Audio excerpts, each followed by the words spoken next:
The story of a people is told best by those who live it out daily.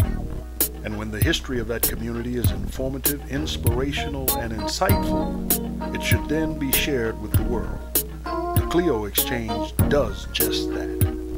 The Clio Exchange is supported by American Airlines and its regional affiliate, American Eagle. For quality service, it's American Airlines. Hurricanes, the bad ones, you know, after the hurricane, the water would rise, and I remember as a boy, one hurricane, waking up that morning and looking out the window, and where cars would be going up and down the street, and at the time, boats were going up and down the street. You know, most of the houses, they're elevated at least 3 to 5 feet, you know, so that whenever the tide comes in, if it's too high, then the water won't come inside. Right. And down there where Pea Island is located, it's right on the ocean. You got water on one side of the street. Exactly. And you go behind the house on the other. And you got water on the other side. That's right. And during the hurricanes, that road will flood. And to this day, it does. Yeah. Yeah, Highway 11. So as a matter of intensity and courage required to go into that, what you just explained, you know, expresses it clearly. These guys were facing something that was saying to them, you're going to lose your life if you go out there. That's right. But they did it anyway. Yeah. And the way one of the writers described it is that once they got to the boat and fired the rope, they didn't have any land to anchor themselves to. That's right. I mean, it was just tremendous.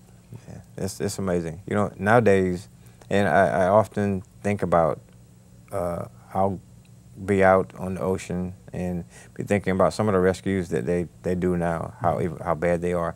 These are done with motorboats and a lot of other equipment that they have. But these men, you know, they had a rowboat and a low gun, you know, and some rope. Yeah. And now I understand that they didn't really give the crew from Pea Island recognition in the old location at all, right? That's right. They tore the facility down or moved it and turned it into a garage. Right?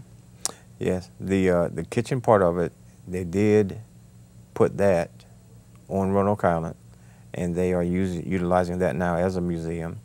And the main building is a garage at another facility. Yeah, and they still, to this day, Richard Etheridge, they have recognized him, his tombstone. Where's he buried? On Roanoke Island. Okay. Yeah, at it's right in the same area where the North Carolina Aquarium is.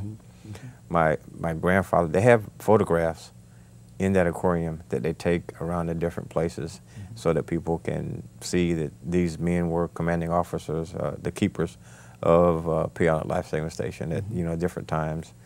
But like you said, that they still have not received the recognition. I mean, you got to think about what these men did, you know, risking their lives during all these bad times, and they have not received the recognition that they should have while they were living, and even now, you know, the whole story has not been told. They do we're gonna fix that, right? They do little bits and pieces of things, you know, like I said, 100 years later, they gave them an award, you know, and every once in a while they will. I'll see a caption in a book. It won't be the whole book. It'll be a page or two or something. Now, I have a cousin that served at Pea Island, and he is still living. And every now and then they will invite him to, when the Coast Guard is having something, they'll invite him, and they will, they don't give him an award, they might give him a plaque or something, you know, and that's about it. Yeah, you know? And that was the other part that bothered me, and that is they were giving gold and silver to some of the other folks that weren't even able to rescue folks. Just because they made the effort to get out to get them, that's right, they would receive an award. And here these guys are, they never got anything. In fact, the only award that was given was the captain of the ship came down and pulled off the name of the ship and gave it to one of the guys. Mm-hmm. That was it. That's it.